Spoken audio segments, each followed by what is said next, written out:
नमस्कार दोस्तों, Bharni online classes में आप सभी का स्वागत। मैं आपका दोस्त अनिल। देखिए दोस्तों, हमारा जो अगला चैप्टर है वो है उष्मा। ठीक है, ये चैप्टर नंबर 4 है क्लास 7 का। तो इसके हम इम्पोर्टेंट नोट्स देखेंगे, इसके अलावा कुछ पढ़ने की जरूरत नहीं है। ठीक है, इससे पहले जो चैप्टर नंबर 3 था, जो दोस्तों आपके जो रीट और थर्ड ग्रेड है उसके सिलेबस के अनुसार वो आपके सिलेबस में नहीं है, इसलिए मैंने इसको इसके नोट्स नहीं बनाए हैं। ठीक है, आपको सीधे ही चैप्टर 4 में पढ़ना है। ठीक है, देखिए आज का जो टॉपिक है वो है उष्मा। ठीक है, इंग्लिश में इसको हीट बोलते हैं। ठीक है, तो देखिए उष्मा क्या होती है। ठीक है, उष्मा हीट।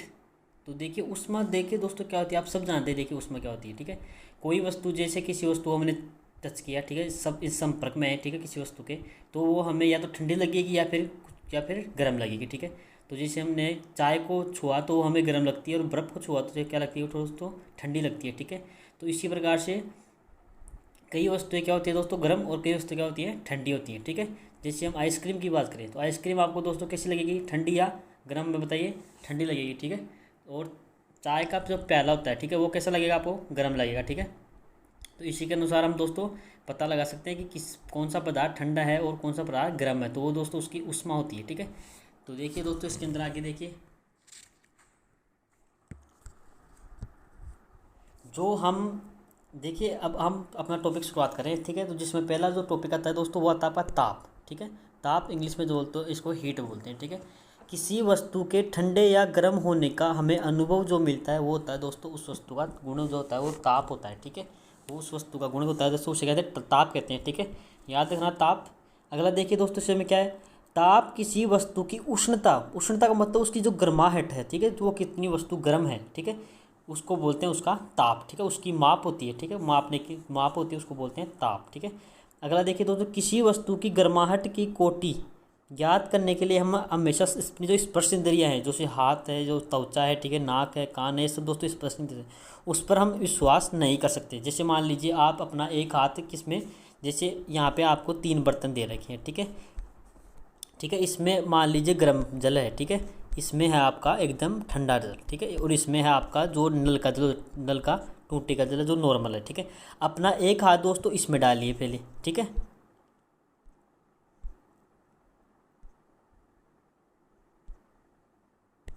देखिए, ठीक है,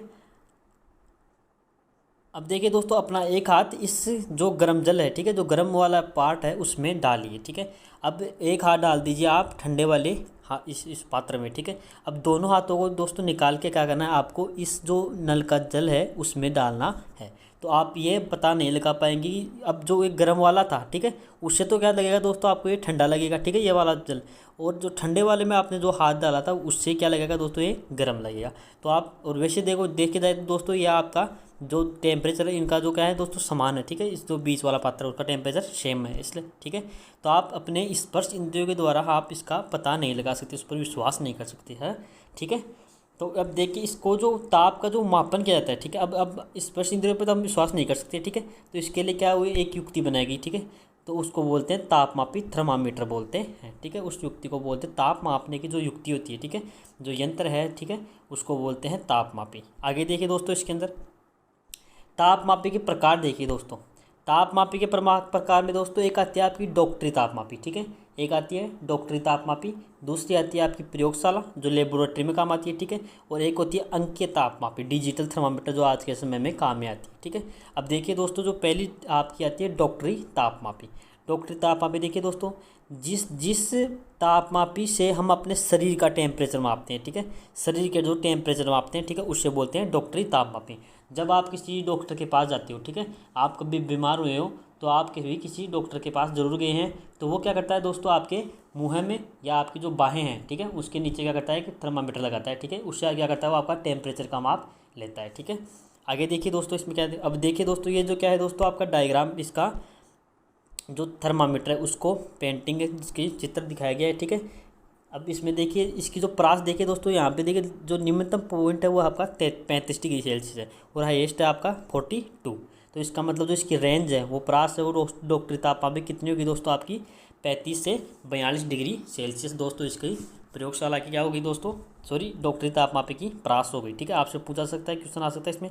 ठीक है, और आगे देखिए दोस्तों, जो मानव शरीर का ताप है वो दोस्तों 37 डिग्री का सेल्सियस होता है, मतलब सामान्य तापमान। ठीक है, सामान्य बताया गया है, एग्जैक्टली नहीं होता कि 37 ही हो। ठीक है, इससे ऊपर नीचे हो सकता है, लेकिन अगर सामान्य मनुष्य का देखा जाएगा ना तो 37 डिग्री सेल्सियस आता है। ठीक है, अब देखिए दोस्तों, इसमें क्या होता है, जो ये जो इसमें डॉट डॉट डॉट दिखाई दे रहे हैं। ठीक है, ये एक आधे आधे सेल्सियस है, मतलब 1/5 डिग्री सेल्सियस है। ठीक है, या इसको हम 0.2 डिग्री सेल्सियस बोल सकते हैं। ठीक है, तो इससे मिलकर क्या बनता है दोस्तों, पूरा 1 डिग्री सेल्सियस बनता है। ठीक है, आगे देखिए इसमें, अब डॉक्टरी जो तापमापी है, ठीक है, उसके जो यूज़ में लेते हैं तो उसमें क्या क्या सावधानी रखनी चाहिए वो इसमें दे रखा है। ठीक है, देखिए, थर्मामीटर को उपयोग से पहले अथवा उपयोग के बाद धोना चाहिए। ठीक है, क्योंकि जो पहले अगर किसी को दूसरे से यूज़ किया लिया, किसी के मुंह में लिया गया, तो उसके जो हानिकारक जो कीटाणु हैं, ठीक है, वो आपसे संपर्क में आ जाएंगे। इसलिए क्या करना चाहिए, उसको धोना चाहिए। ठीक है, धोने के लिए प्रतिरोधी मतलब एंटीसेप्टिक मतलब काम में लेना चाहिए। ठीक है, ध्यान रहे कि इसका जो पहले से पारे का तल 35 डिग्री सेल्सियस है ना, उसके नीचे नहीं रहना चाहिए। ठीक है, नहीं तो फिर वो टेम्परेचर नहीं मापेगा।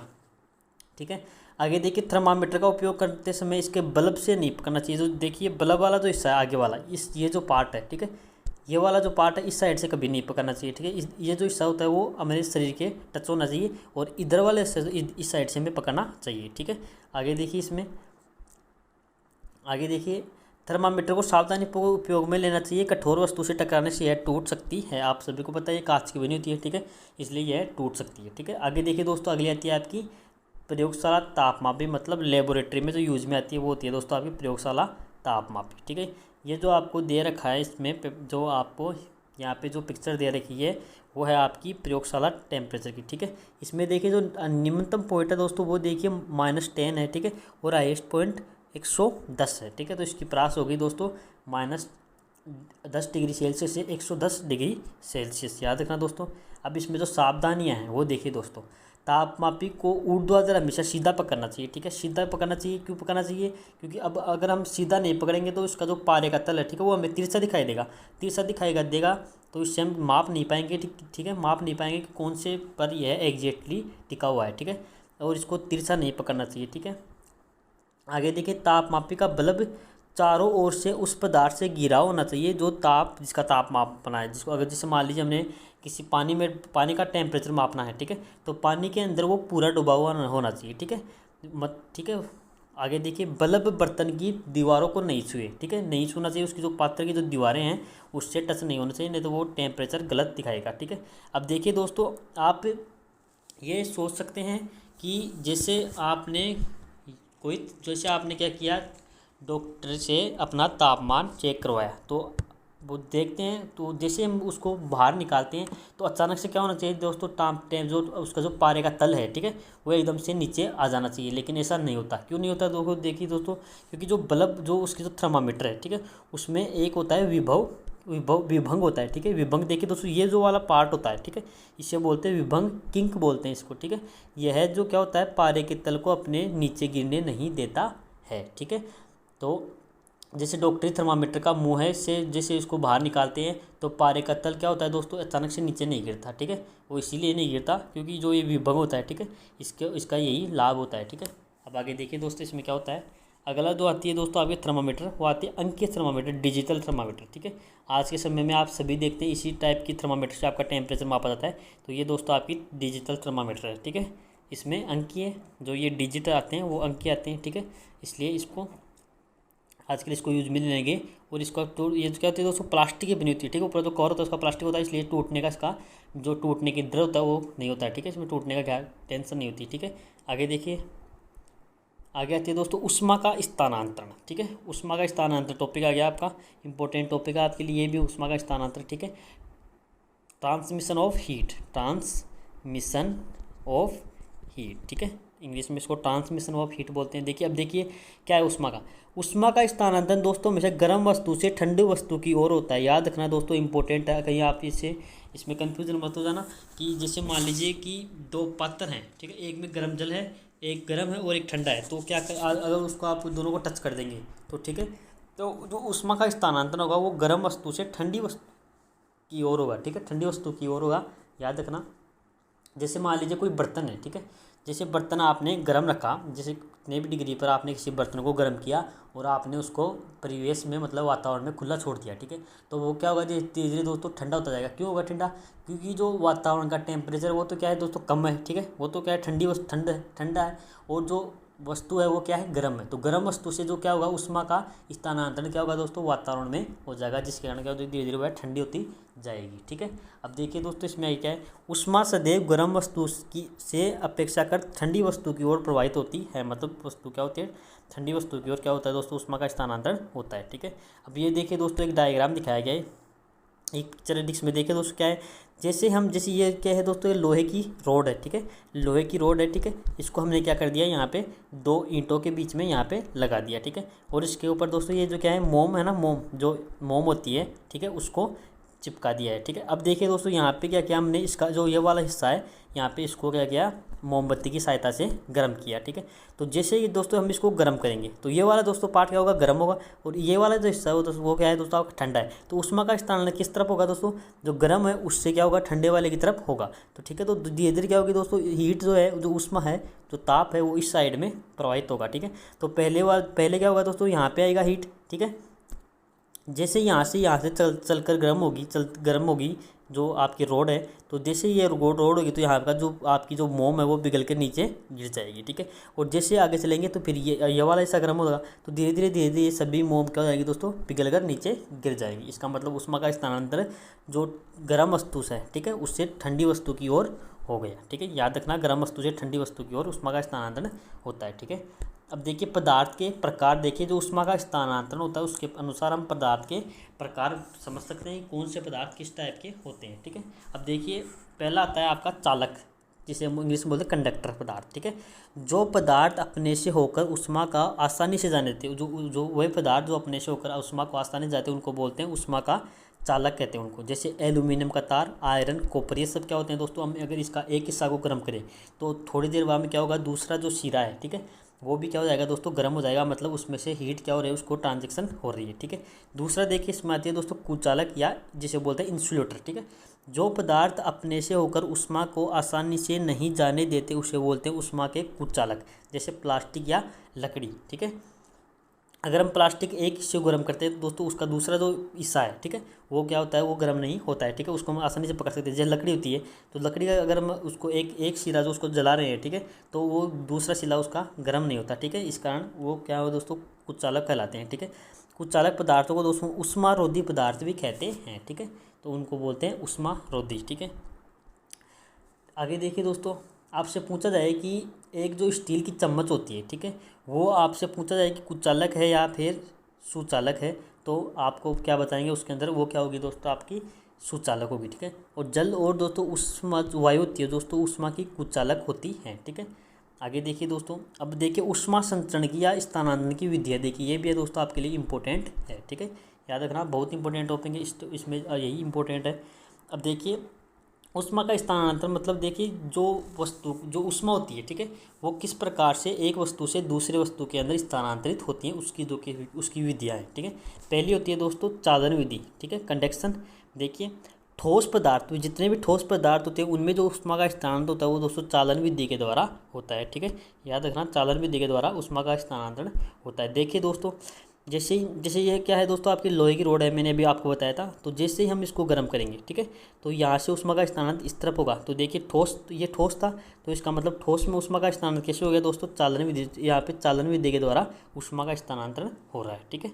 आगे देखिए अगला आता है दोस्तों संवहन विधि, ठीक है। दूसरी जो आपकी विधि आती है संवहन विधि, ठीक है। अब देखिए इसमें क्या है, द्रव या गैसों में उष्मा का जो स्थानांतरण होता है वो होता है दोस्तों संवहन विधि, ठीक है। संवहन के द्वारा द्रव और गैस क्या होते हैं दोस्तों, उनमें उष्मा का स्थानांतरण होता है। जैसे हम किसी पानी को गर्म करते हैं, ठीक है, तो जो पानी को गर्म करते हैं तो नीचे से जो हीट आती है, ठीक है, तो जो पहले जो नीचे वाला जो पार्ट होता है पानी का, बर्तन में जो नीचे वाला हिस्सा है, जैसे मैं आपको डायग्राम से समझाऊँ, जैसे मान लीजिए देखिए यहाँ पे जैसे यहाँ पे से हीट लग रही है, ठीक है, किसी बर्तन पे, ये बर्तन रखा हुआ है, तो जो यहाँ पे पानी भरा हुआ है इसके अंदर, ठीक है, तो जो यहाँ से हीट लगेगी तो पहले वह जो यहाँ का जो पानी है, ठीक है, वो गर्म होगा। तो जैसे ही वो गर्म होगा तो यह जो गर्म पानी क्या होगा दोस्तों, ऊपर उठेगा, ठीक है, और जो यहाँ का जो ऊपर वाला ठंडा पानी है वो इसके यहाँ पे इसकी जगह ले लेगा। मतलब उष्मा का स्थानांतरण जो इससे होता है, इससे ऊपर की तरफ होता है, ठीक है। देखिए दोस्तों, इसमें पहली आती है आपकी समुद्र समीर, ठीक है। तो समुद्र समीर में देखिए दोस्तों, ये दोस्तों यहाँ पे गलत लिख गया, ठीक है, गलत पेंटिंग हो गई, लिखा गया, टाइपिंग हो गई। यहाँ पे दिन है और यहाँ पे है रात, ठीक है। तो देखिए अब क्या है इसमें, समुद्र समीर, ठीक है।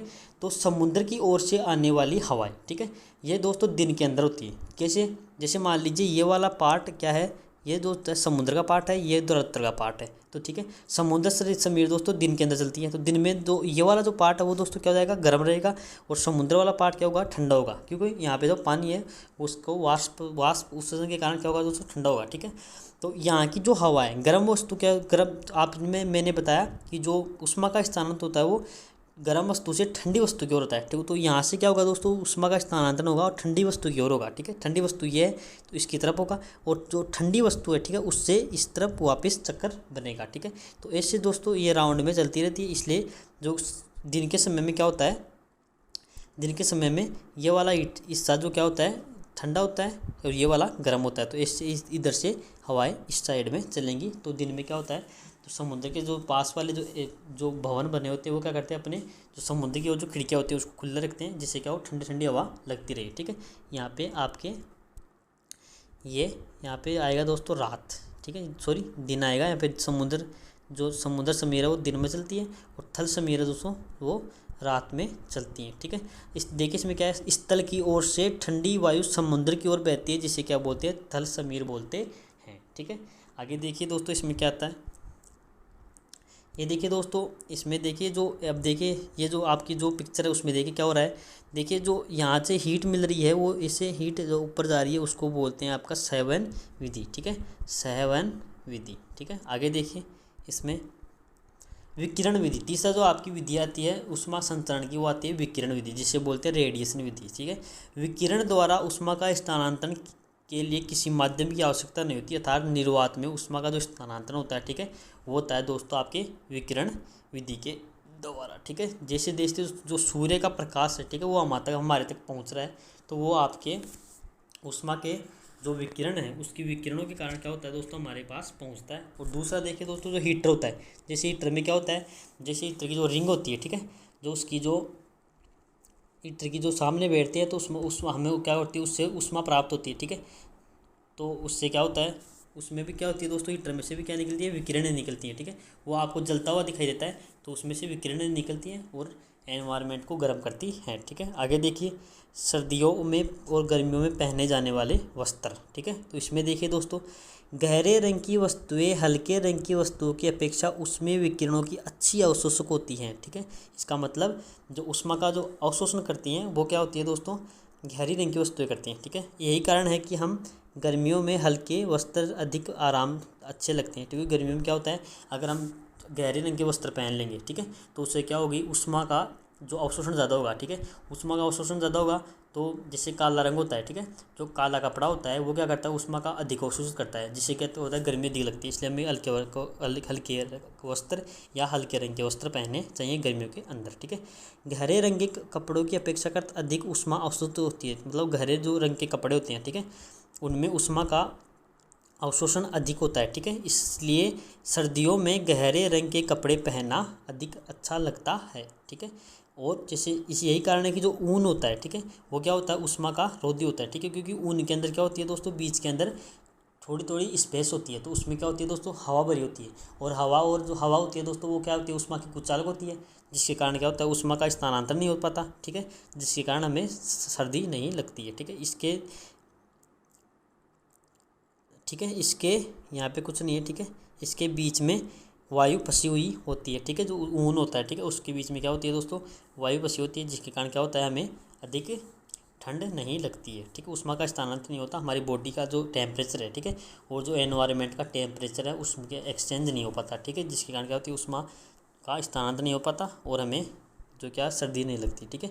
अब देखिए सर्दियों में अगर आपसे पूछा जाए कोई कि सर्दियों में एक मोटे कंबल की बजाय एक के ऊपर एक जुड़े हुए दो पतले कंबल ओढ़ना उपयोगी होगा। ठीक है, आपने देखा होगा कि अगर हम सर्दियों में एक कंबल ओढ़ें, ठीक है, मोटी कंबल, या फिर उसकी बजाय दो पतले कंबल ओढ़ लें, तो आपको बताना है कि दोनों में से किस में सर्दी लगेगी और किस में नहीं लगेगी। ठीक है, तो इसका जो आंसर है दोस्तों वो होगा दो पतले कंबल। ठीक है, क्योंकि जब दो पतले कंबल लेंगे तो जो उनके बीच में क्या होगा दोस्तों, एक वायु की क्या होगी दोस्तों, परत बन जाएगी। ठीक है, तो जिसके कारण क्या होगा, ऊष्मा का स्थानांतरण नहीं हो पाएगा। ठीक है, जिसके कारण हमें दो पतली जो कंबल है वो लेने में फ़ायदा है। ठीक है, इसलिए आगे देखिए।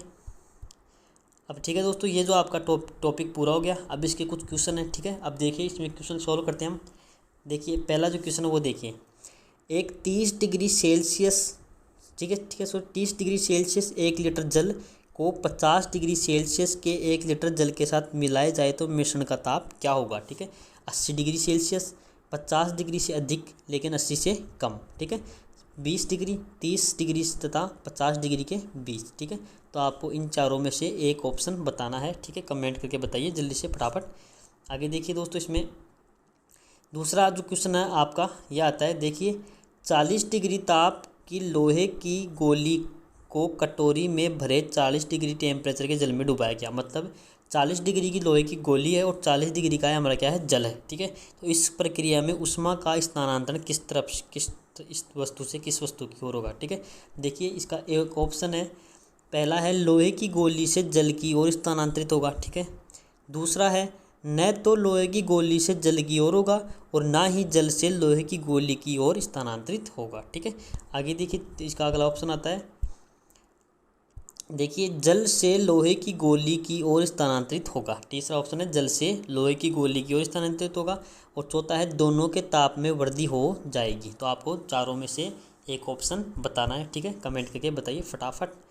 अगला जो क्वेश्चन है वो देखिए, एक लकड़ी की एक चम्मच है। ठीक है, लकड़ी की एक चम्मच है, उसको आइसक्रीम के प्याले में डुबोया गया। ठीक है, तो उसका दूसरा सिरा है। ठीक है, एक हिस्सा तो किसमें, आइसक्रीम के प्याले में है और दूसरा हिस्सा आपके बाहर है। ठीक है, तो क्या होगा, चालन के कारण उसका जो दूसरा सिरा है वो भी ठंडा हो जाएगा, सेवन के कारण उसका दूसरा सिरा ठंडा हो जाएगा, विकिरण के कारण उसका दूसरा सिरा ठंडा हो जाएगा, या ठंडा ही नहीं होगा। ठीक है, तो आपको इसका आंसर देना है। ठीक है, आगे देखिए अगला क्वेश्चन है, जो स्टेनलेस स्टील होती है, ठीक है, उसकी जो कढ़ाई होती है, ठीक है, कढ़ाई जानते हैं आप, जिसके अंदर हम कोई भी पकवान बनाते हैं, ठीक है, उसको बोलते हैं कढ़ाई।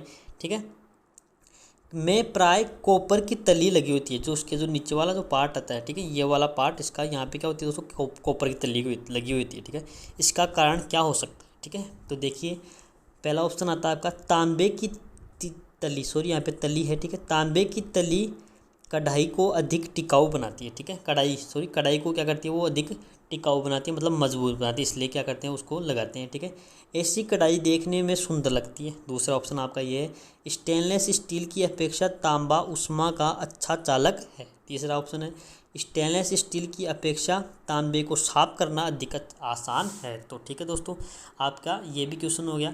तो आपको इसका आंसर बताना है, कमेंट करके ज़रूर बताइए। ठीक है, इसका आंसर क्या होगा। ठीक है, तो आपका दोस्तों ये आपके टॉपिक हो गए। ठीक है, अब देखिए दोस्तों, ये जो पिक्चर है वो बाकी रह गई थी आपकी। तो देखिए जो ऊष्मा का जो स्थानांतरण होता है, जैसे पहली दो आपको मैंने चालन विधि बताई थी। ठीक है, जिसको इंग्लिश में कंडेंसर बोलते हैं। जैसे ये जो लोहे की वस्तु है उसमें तांबे का ऊष्मा का स्थानांतरण हो रहा है, तो ये दोस्तों आपकी चालन विधि के द्वारा हो रहा है। ठीक है, दूसरा देखिए दोस्तों कन्वेंशन। ठीक है, जो ऊष्मा का स्थानांतरण होता है जो वायु में, ठीक है, वो किसके द्वारा हो रहा है। ठीक है, ये हो रहा है आपका सेवन विधि के द्वारा। ठीक है, तीसरा देखिए दोस्तों, जो सूर्य का प्रकाश हमारे तक पहुंचता है, ठीक है, विकिरणों के माध्यम से, जिसे बोलते हैं इंग्लिश में रेडिएशन। ठीक है, तो ये हो गई आपकी विकिरण विधि। ठीक है, तो आपको याद रखना है चारों। ठीक है दोस्तों, तो आपका ये ऊष्मा का टॉपिक पूरा हो गया है। ठीक है, इसके बाद में हमारा जो अगला टॉपिक है चैप्टर नंबर 5 अम्ल क्षार और लवण। ठीक है, तो उसका जल्दी ही आपको उसकी वीडियो मिलेगी। तो जो इसकी आपको PDF है वो टेलीग्राम चैनल पे मिल जाएगी, जिसकी जो लिंक है वो डिस्क्रिप्शन बॉक्स में मिलेगी आपको। ठीक है, जय हिंद जय भारत।